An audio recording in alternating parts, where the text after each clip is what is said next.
בשמיים ובארץ.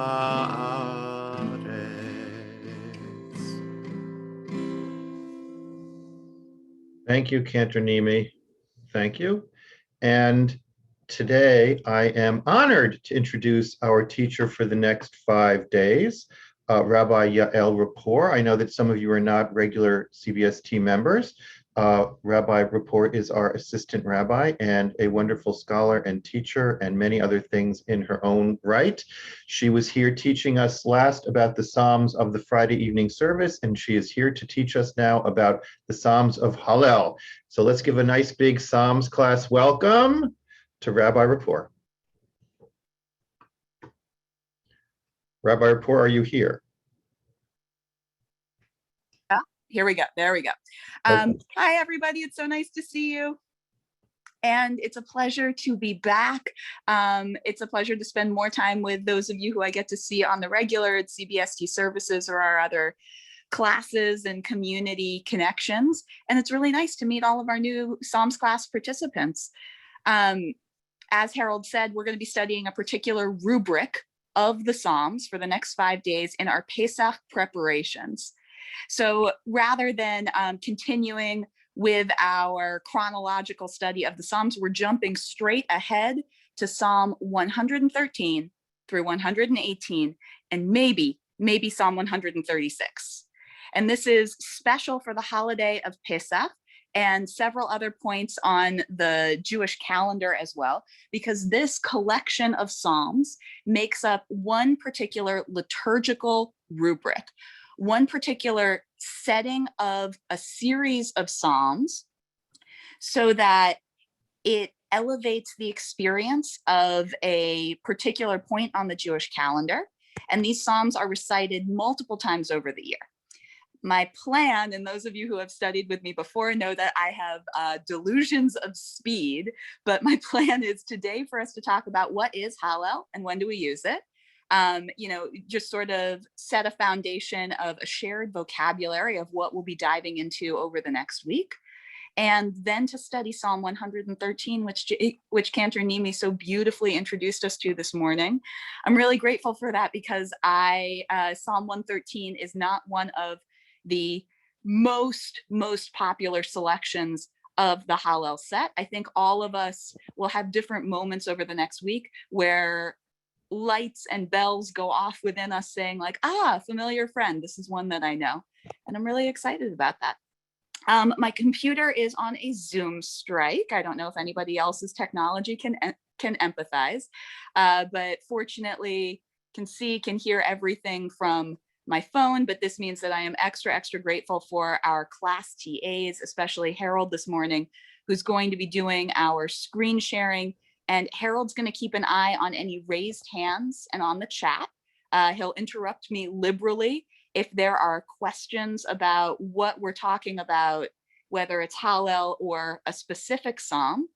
And what I want to start with today, rather than diving into the text of the psalm itself, is what is Hallel? So the word Hallel should be familiar to many from the word hallelujah. And the root of the word Hallel for our Hebrew scholars in the room is Hey Lamed Lamed. And I would describe that translation as to praise. But there are lots and lots of different ways that we could render it. Remember, I solidly believe that every translation is an interpretation, and this group is particularly attuned to the fact that so many translations offer beautiful shading and depth and richness to one particular word or a set of words in a series. So my very first question for the class is, when do we recite Hallel? What are the occasions? I'm waiting for hands raised in chat. Sarah Sloan. Hallel is recited during some of the morning service. It's used for holidays. Mm-hmm. In differing lengths depending on the holiday and the part of the holiday. It's also a major part of the Haggadah, most of it coming after the meal and therefore unsaid by many. Good point, Sarah. 1,000% right on every count, that this is a set of psalms recited on many holidays in the Jewish calendar, but the number of them and the length to which we suffuse ourselves in them is variable depending on the holiday. We have a Chetzi Hallel, a half Hallel. We have a great Hallel, which is recited on Pesach, where we add Psalm 136. But notably, Sarah's right. This is part of the part that comes after the meal in our Pesach Seder order. So for some of us, that could be 10 o'clock or later at night. And it's not always a piece of the Seder that those of us who celebrate Passover associate the most formally. But I can assure you at CBST's Seder on the first night of Passover this year, we are going to have a redux of Chagigat Tehillim, another celebration of the Psalms. So who can add to Sarah's definition? What are some of the holidays that we recite Hallel for? I saw that Regina put into the chat Pride, which is a CBST special. Our brilliant rabbis saying that it is not enough that Pride is a secular observance that we mark on the Jewish calendar, a la Martin Luther King Day, a holiday that has deep resonance for us that we recognize in Jewish community, but isn't necessarily a Jewish calendar holiday. Pride for our LGBTQ community, very much. It's one of the high holidays. And the way that we mark it is with certain liturgical insertions. Al-Hanisim on the subject of miracles is one of them, a special Torah and Haftarah reading, and the recitation of Hallel when we gather together for Pride Shabbat services. What are the other holidays? Well, one might say Hallel. I see Shep's hand out. Shep, can you give us other holidays when we recite Hallel? Mine, I didn't look at the chat. Mine was also Gay Pride. Okay. Well remembered, Shep. Barbara Grindell. I'm sorry, Barbara Grindell. Shavuot and Sukkot, the pilgrimage Exactly. holidays. Yeah, Barbara's totally right. Pesach, Shavuot, Sukkot, these are the Shalosh Regalim. These are the pilgrimage holidays. So it means like Shalosh Regalim is like the 3 on foot, the 3 that you would literally walk to the temple in Jerusalem to make your offerings, positioned carefully at different seasonal points in the Jewish calendar to celebrate the agricultural bounty that would have been harvested in the land of Israel in the times of the first and second temple. So yes, those are the major 3. And that's why Pesach is one that is focused on in this particular season. Pesach is the anchor of the Jewish calendar, though the first month of the Jewish year is Tishrei, when we have Rosh Hashanah, literally the head of the year. Pesach is also considered one of the new years on our calendar. And it's the thing that differentiates us from the Islamic calendar, where there's a set of months that constantly move forward, but don't necessarily have to be rooted in a certain season of the year. Pesach and Nisan always have to be in the spring. And so this is a great reason why we recite Hallel on Pesach. It's one of those Shalosh Regalim. Any other insights into when and why? I have a few more hands. Ira? Good morning. Yes, I think Hallel is said on Rosh Chodesh. It is. And I also think maybe Hanukkah. Yes, 2 for 2. Well done, Ira. So these are 2 of the exceptions of when Hallel is recited, not on those Shalosh Regalim. And when we think about Pride, it's very interesting. We could slot it into the Shalosh Regalim of these like sacred gathering occasions, holidays, or we could sort of put it with Hanukkah. One of the reasons that we recite Hallel is it says very explicitly that Israel was redeemed.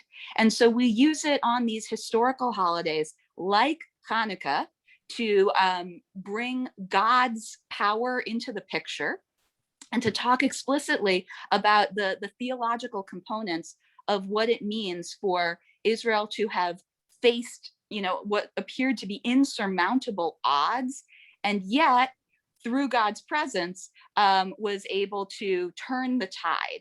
And that's a great reason for reciting it on Hanukkah, for reciting it on Pride. But as Harriet Beckman and Shep Wannen pointed out in the chat, not on Purim. Not on Purim do we recite Hallel.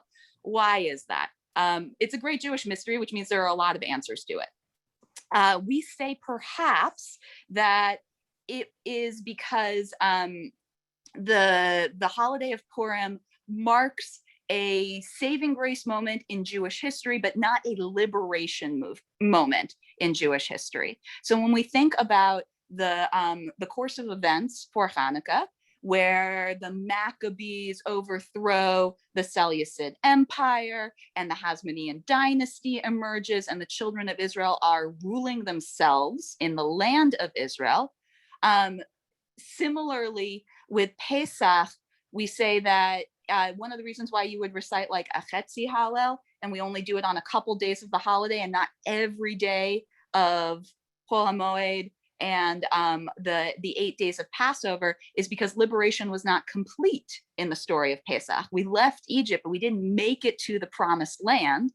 So Purim, it's said, was a moment of great saving, but we started under the rulership of Achashverosh in the kingdom of Persia, and we remained there at the end of the day. And we had perhaps a different status, but we weren't necessarily liberated. We continued in the same circumstances from whence we began.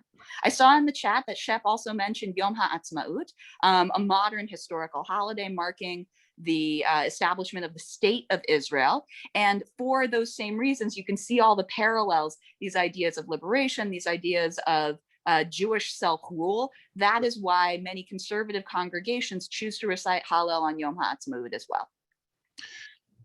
Harold, any other hands up? Cantor Nimi has his hand up. Yes, please, Cantor Nimi. I also, and I could be mistaken this, I've heard some theories that one of the reasons why like Hanukkah but not Purim has to do with the idea that the rededication of the temple for Hanukkah may have been analogous to a like re-celebration of Sukkot. That like, you know, that they were able to, you know, when they were able to get back into the temple again, they were able to celebrate Sukkot as they had not been able to do previously. Mm-hmm. So that might be some kind of analog for why Hanukkah gets Hallel and Purim doesn't. Sounds good to me. I think I love the parallel that you're drawing, and I think it's very sound. More to the point, we don't have total clarity on this question, which means that there's lots of space for interpretation and for multiple voices to still be telling the truth at the same time. All right, why don't we let you proceed with your teaching? Sure. So Rosh Chodesh is also a time for us to say Hallel, usually just the greatest hits in our CBST morning services. And those are some of the tunes that are best associated with Hallel. And regrettably, Psalm 113 isn't always among them. My plan, we will see how it goes, for the next week is that today we're doing sort of our introduction and we're studying Psalm 113. On Monday, we'll do 114 and 115. On Tuesday, we'll do 116 and 117.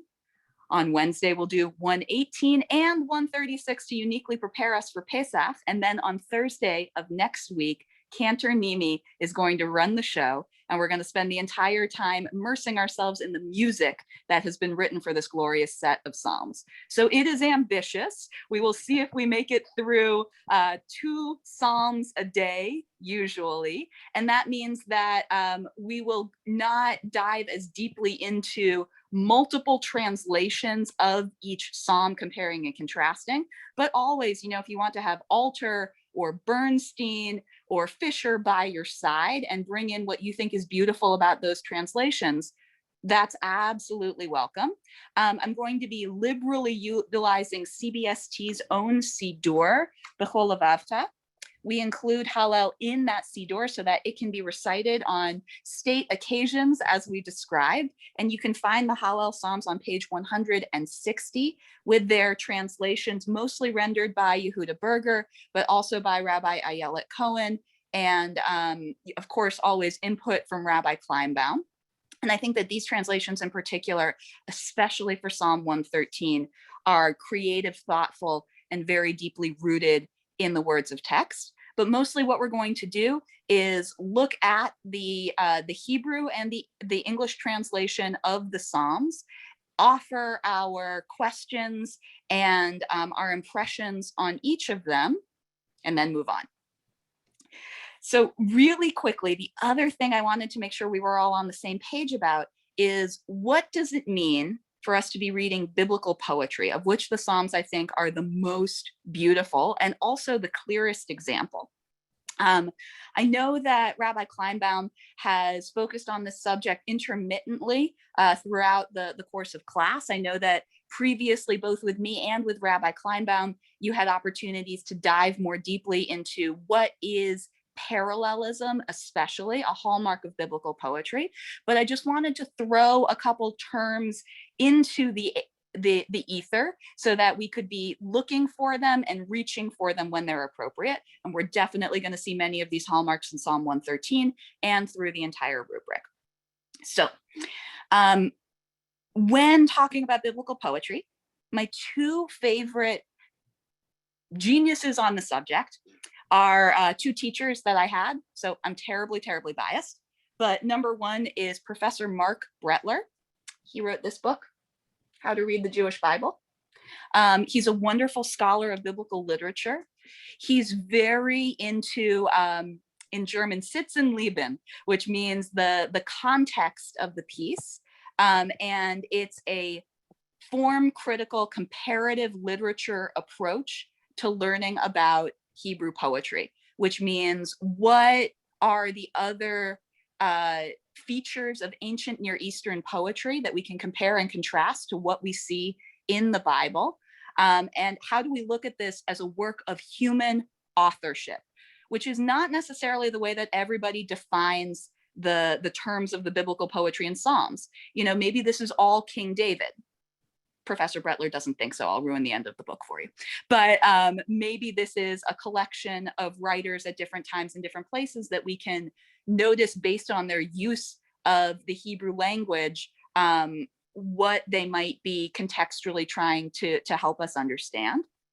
And maybe these are all, you know, directly inspired by God, the words of God that we repeat over and over again. The other person that I love to look to when I'm learning about biblical poetry is Rabbi Andrea Weiss, who is a professor and the provost of Hebrew Union College, which is the seminary from which Cantor Nimi and I were both ordained. She is an expert on biblical poetry, and she's one of the co-editors of the Women's Torah Commentary, which is a feminist reading and retranslation of the Bible. She is just super duper smart and very, very careful about academic definitions of biblical Hebrew. Both Professor Brettler and Rabbi Weiss were contributors to the Jewish Study Bible, which was edited by Adele Berlin. And I think that's a marvelous, marvelous source on the subject if you're looking for historical context to the language and the events that might be described in any book of the Bible, but definitely the book of Psalms as well. Okay, all of that being said, what marks biblical poetry? The best definition I've heard is when we're thinking about poetry in English, we're usually informed by definitions of poetry from Greek and Roman, that is Latin poetry. Not surprising, given that English is these are the antecedents to English poetry. And Harold's a classicist and better expert on the subject than me. But to boil it down, when we think about poetry in English, we're thinking about the poetry of sound. What is the rhyme? What is the meter? And these are some of the things that we expect when we're encountering poetry to be able to differentiate it from prose. If it rhymes, it's probably a poem, right? Or if it's not necessarily rhyming, but there's clearly some metrical structure to the poem, if it's an acrostic, if it's got a certain, it's iambic pentameter, it's split up into a definitive rhythm, that's probably poetry instead of prose. However, that's not the case when it comes to ancient Near Eastern literature and biblical poetry in particular. Rhyme and meter are not the best indicators. Rather than a poetry of sound, biblical poetry is a poetry of thought. We are looking for emphasis and building of metaphor. And especially, we seek a balance of parallelism. What does parallelism mean? Much biblical poetry, and specifically the poetry of the book of Psalms, are lines that you could probably separate in half, a first clause and a second clause. And those clauses are related with a certain relationship, kind of dependent on the poem. Is it a synthetic parallelism in which part A is intensified and further defined by part B? Is it antithetical parallelism? Part A is then countered by part B. Or are we seeing sort of a synonymous parallelism, that you have a word or a phrase that happens in part A that's then repeated in part B? So a great example of synonymous parallelism is in Psalm 114, B'tzei Yisrael mi Mitzrayim, when Israel came out of Egypt, Beit Yaakov me'am loez, and enslaved the house of Jacob from a land of a different language. So we refer to both the children of Israel in two different ways, Yisrael and Beit Yaakov. And we refer to Egypt in two different ways, Mitzrayim and Am Loez, a people of a different tongue. So that's a great way of seeing one single line, one single strophe, as it were, and a parallel repetition of ideas using slightly different words. That's a good example of synonymous parallelism, and you're going to see that a lot in this set of Psalms. A way of describing antithetical parallelism is maybe, Psalm 121 says, "The sun shall not strike you by day, nor the moon by night." And this is, nobody has ever really suffered from moonburn in the same way that they've suffered from sunburn. So it's not a perfect parallel, right? Like, who wouldn't want the moon to strike you by night? But the word pair of sun and moon is helpful in setting up this parallel context of the same line, that God's protecting shield is stretched out over you no matter what time of day it is. So it doesn't necessarily mean that there are antithetical ideas. One has to completely contrast with the other, but rather the imagery is from the first part of the line to the second being intensified so that one full thought is being expressed. And that is, God is your protector. Is that making some sense? The other thing I wanted to talk about, not just parallelism, but a very common hallmark of biblical poetry that we're going to see in these Psalms. Acrostic is another great Hebrew poetry hallmark, but you're not going to see it in Psalms 113 through 118 necessarily. But what you are going to see is the idea of merism. Merism is also a poetic term that's used in poetry in English, and it means from point A to point B, from point A to point Z is the whole, from head to foot. They were decked out in red from top to toe, means that you're entirely wearing red, right? Or from A to Z includes the entire alphabet. So you'll see this in Psalm 113 specifically, and we'll call it out when we see it, but the idea that you start with one point all the way to another, and it encompasses the whole. That's called merism. Okay, see the shining sea. I just saw that pop up in my chat from Peter, and yeah, that means all of America, right? Perfect. Great example.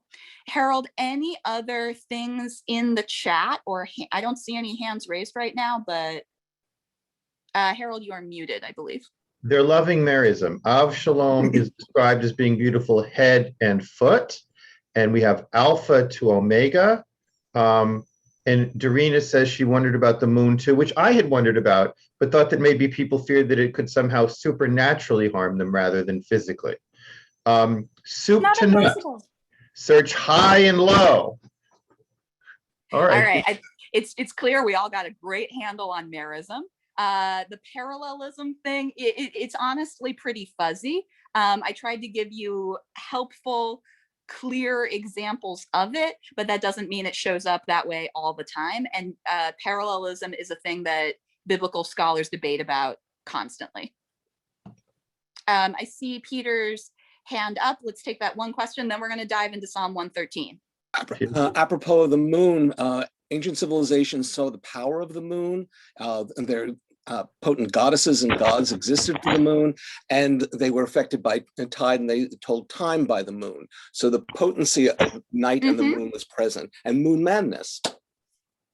Yeah, so maybe it is truly a synonymous parallelism instead of an antithetical parallelism. But it's pretty frequent, and what you're going to see in this set of Psalms is word pairs or simile and metaphor pairs that each help to define the other, getting you closer to what is the complete thought that the psalmist is trying to help you reach. And usually this has to do with God's power and with God's presence in our lives. People are asking, what's synthetic parallelism? That's when there isn't a clear synonym or antonym, but a repetition of the same idea. So like I described in Psalm 114, but say Yisrael mi Mitzrayim, Beit Yaakov me'am loez, that Yisrael and Beit Yaakov are two ways of describing the same thing. If you want a great short definition on the subject, I will take a picture of Brettler's explanation in How to Read the Jewish Bible. Also, a quick Google search of biblical poetry will give you plenty on the subject. Rabbi, I've been following you and everything has gone into the Facebook page. So if everyone goes there afterwards, all of your references are there. Okay, so lucky for us, we have a short psalm in 113, and I think that we can handle it as we start moving towards our class's conclusion. Harold, would you be so kind as to share the Sepharia page with the English and the Hebrew for Psalm 113? And if I could get hands raised for a Hebrew reader. Sarah Sloan, thank you so much. All right, here we go. 113 coming up.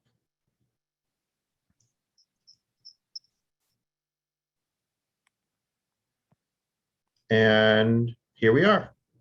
Hallelujah. Hallelujah Abdei Adonai. Hallelujah Shem Adonai. Yehi Shem Adonai Mevarach me'ata va'ad olam. Mimizrach shemesh ad mivoah mehulal Shem Adonai. Ram al kol goyim Adonai al hashamayim kvodo. Mich Adonai Eloheinu hamagbihi l'shavach. Hamashpili l'rot b'shamayim u'ba'aretz. Mekimi mi'afardal, me'eshvot yarim evyon. Lo shivi im nedivei amo. Moshivi akeret habayit, em habanim smecha. Hallelujah. Beautiful. Thank you, Sarah.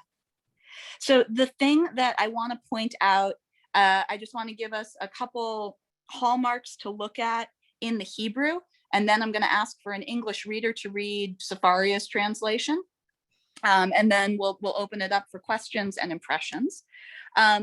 But notice the way that we start this psalm. What is the very first word? Hallelujah. Which is that same root for praise, and it's an apropos way to start this Hallel rubric.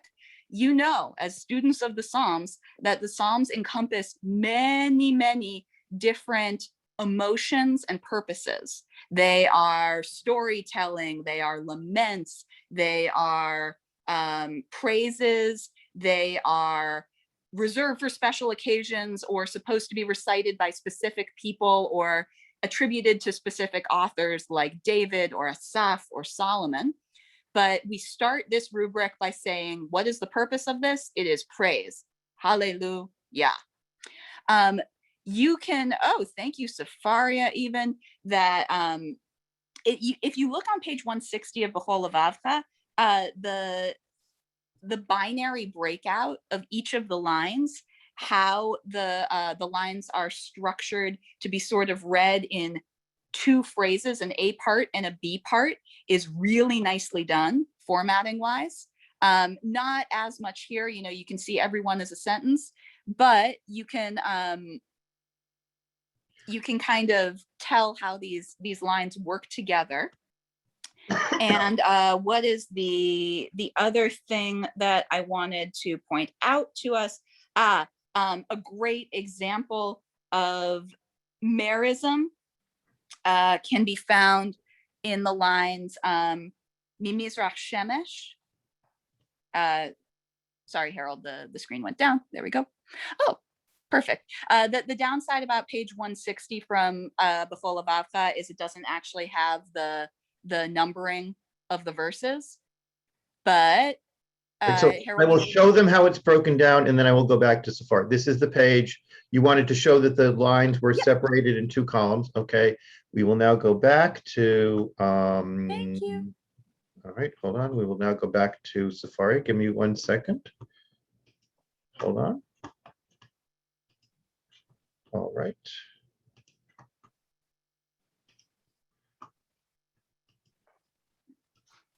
All right, here we are. All right, so starting with verse 3, but also verse 4 through verse 6.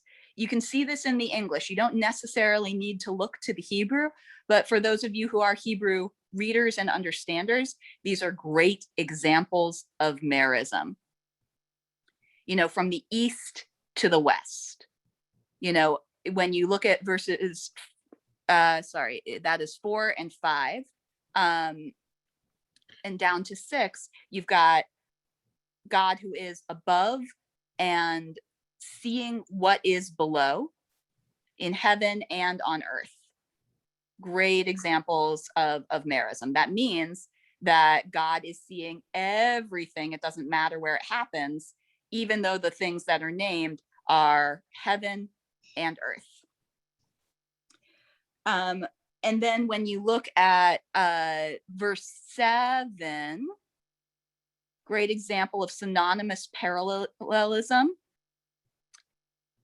You know, two ideas, both in the Hebrew and the English, it's nice and clear, of the poor or the needy and where they are being lifted from, both of which are extremely dirty, either literal dirt or otherwise. Okay, so let's quickly read through the translation of Psalm 113, and then we're going to take any questions or impressions. Who will be an English reader? I see 2 hands raised. Marilyn. Go for it, Marilyn. Thank you. In memory of my friend Bonnie Katz. Hallelujah, O servants of the Lord, give praise, praise the name of the Lord. Let the name of the Lord be blessed now and forever. From east to west, the name of the Lord is praised. The Lord is exalted above all nations. God's glory is above the heavens. Who is like the Lord our God, who enthroned on high, sees what is below in heaven and on earth. He raises the poor from the dust, lifts up the needy from the refuse heap, to set them with the great men of his people. He sets the childless woman among her household as a happy mother of children. Hallelujah. Thank you, Marilyn. Okay, so the last point I want to make before I open it up to all of the brilliant minds in this class is how difficult it is in an LGBTQ community to be reading the final lines of this psalm. They are not my favorite. They have a very particular idea of what a woman's purpose is in the world and what happiness looks like in this world. And so that's one of the reasons that I wanted to, Harold, if we could switch to page 161 of the Chol Vavka and show off the gorgeous translation and interpretation that we use in our LGBTQ Siddur. 161, okay. Yeah, so that we get the translation. There you have it. Can I have an English reader for CBST's translation of Psalm 113? I see a bunch of hands raised, but how about Sue, from whom we haven't heard yet? Okay, I had it up because I have a question, but I would be happy to read. Great, let's do that first, and then we'll Hallelujah, sing praises. Here I have it. Come, let us praise the Eternal One, praised from the rising of the sun to its setting, praised from the east to the west, praised from this time forth and forever. Dwelling so close within, abiding so far beyond, looking down on the heavens above and the earth below, who can be compared to our God? Who raises the weak from the dust, lifting the needy from the dirt? Who supports those despised by society, giving them a place among the elite? Who honors childlessness, who honors childless and parents alike, granting both a full measure of joy. Sing praises, hallelujah. Beautiful. And look carefully at how this translation has retained the sense of parallelism and the sense of like the poetry of thought, intensifying in every line. To say that God raises the weak from the dust, lifting the needy from the dirt, pretty on the nose, careful, literal translation, who supports those despised by society, giving them a place among the elite. I love that translation. And then who honors childless and parents alike, granting both a full measure of joy. Honestly, not as literal, not literally what the Hebrew says, but I think incredibly true to the spirit of the Psalm. And as all of you know, translation gives us an opportunity to bring the context and the use of the Psalm into our lives and into our days using our own words. And this is one of the ways that the Psalms continue to live and not be totally crystallized in time, static, never moving. Okay, so it's 10:41. We're going to close at 10:45, right, Harold? Yes, yes, and we need a minute. We need a few minutes for the cantor to sing us out. But people are generally able to stay. If the cantor can be singing at 10:45, I think we're okay. All right. So Sue, you had an impression. There are a bunch of people with their hands raised, so I'm going to lovingly ask everybody to be brief with your questions or your impressions. Yeah, it was really more a question. In terms of the parallelism, so it can span verses then, I guess, right? It absolutely can. Okay. It doesn't need to be limited to one verse. And this is one of the reasons why parallelism is a slippery thing to try to define. But sometimes, especially when a metaphor is being developed throughout the psalm, throughout the poem, as it were, you see it repeated over and over again. Right, because I was looking at the now and forever and in 2 and then in 3 from east to west. It just seems so. Okay, thank you very much. Who's next, Harold? I think Sherry or Simon has not yet contributed today. Yes, very quickly, Richard Levy almost has it right for verse 9. He says, inviting the childless woman in the house to dwell as though she were a joyful mother of children everywhere. I would change it to inviting all in the house to dwell as they are joyful parents of children everywhere. That's it. Beautiful, Sherry. What a poet you are. And yes, please look to Levy, look to Alter, look to Bernstein. And there, it's a paradigmatic example in biblical literature. The childless woman doesn't just show up in the Psalms. It's a thing we talk about a lot. and annunciation, the ability of God to give somebody the ability to have children who seeks children, is one of God's miraculous powers and starts the story of many great protagonists in biblical literature. So we can't get away from it, but we can reinterpret it. Stacy Harris. I'm sorry, I raised my hand too late to read, so. Oh, I okay. apologize. All right, we'll get you for Then- Psalm 114. Then Dean Dresser for our last comment. Oh, sorry. I wanted to ask Rabbi, I love the idea of when you're talking about building the poetry of thought. And I was also personally thinking in 1970, well, it doesn't matter, 73, I had the pleasure of listening to somebody in Cork get called up, and he did a poem and he recited it from memory. And it was like close to an hour of a historic, from Gaelic, from Irish, of, unraveling. And I'm saying that to say that it makes me keenly aware of when people had oral traditions prior to that, I could see where this form of parallelism would help build the cadence and the memory into it. So that, anyway, I just wanted, it was just hot in my mind. So I wanted to share that about how people have oral traditions, and that this really makes the poetry really old for me. Prior to archaeologists discover some written papyrus, and So. Marvelous, Dean. Thank you. And I want to give credit where it's due. The phrase that biblical poetry is a poetry of thought rather than of sound, that is all Professor Mark Bretler. I wish I'd come up with it, but I didn't. All right, it is 10:45. We will have Cantor Nimi sing us out. And I look forward to seeing everybody on Monday when we continue through Psalms 114 and 115. Our goal is to get to 118 and Psalm 136, which is special for Passover, of all of the different times that we say Hallel. Harold, it was up and then it went black again. Okay. I'll put it back up again. And Rabbi, today, since we don't have class tomorrow, we wish everyone Shabbat Shalom, and we tell them if there's anything to look forward to special, what are our services for this weekend? This weekend is a traditional egalitarian minyan, which is sure to be beautiful. And Havdalah is at 8 p.m. on Saturday night. Thanks to daylight savings time, will be led by Rabbi Marisa James. Anything on Friday? Do we have the rare regular Friday evening service?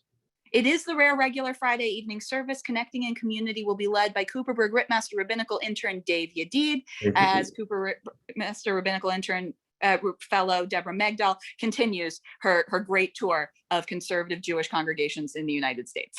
Terrific. And with that, Cantor Nimi. And thank you for fascinating teaching today, Rabbi. A pleasure. And you'll note from the translation that I gave for my verses here that I did not like Safaria's just translating Nidivei as great men. Taking from other places, the Nidivei Lev, who contribute to the Mishkan, bringing the offerings of their hearts, and how we use that word to volunteer. Noble felt a little bit better, closer. Beautiful. So this is again Mikimi, Joey Weisenberg. Adonai Eloheinu Hamagbihi LaShavet Hamashpili Nirot Bashamayim Uvaaretz Mi Adonai Eloheinu Hamagbihi LaShavet Hamashpili Nirot Bashamayim Uvaaretz Mekimi Me'afadal Me'ashbot Yarim Evion Le'oshivi Im Nerivim Im Nerivei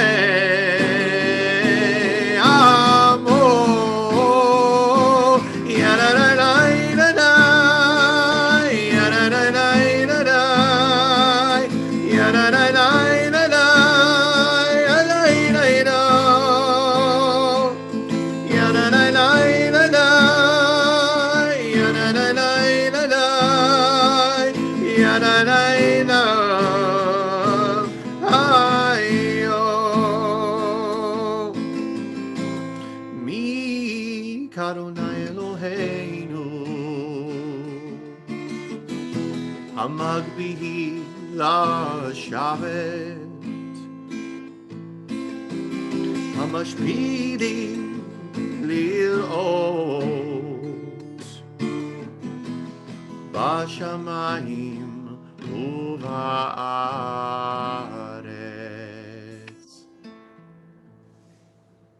Thank you so much, Cantor Nimi. Thank you again for your great generosity. As we've said before, Cantor Nimi is a working cantor at a synagogue in Wisconsin, and he wakes up early to sign on for the class and is ever generous in his beautiful music for us, for which we are very appreciative. All right, everyone, Shabbat Shalom. Shabbat Shalom.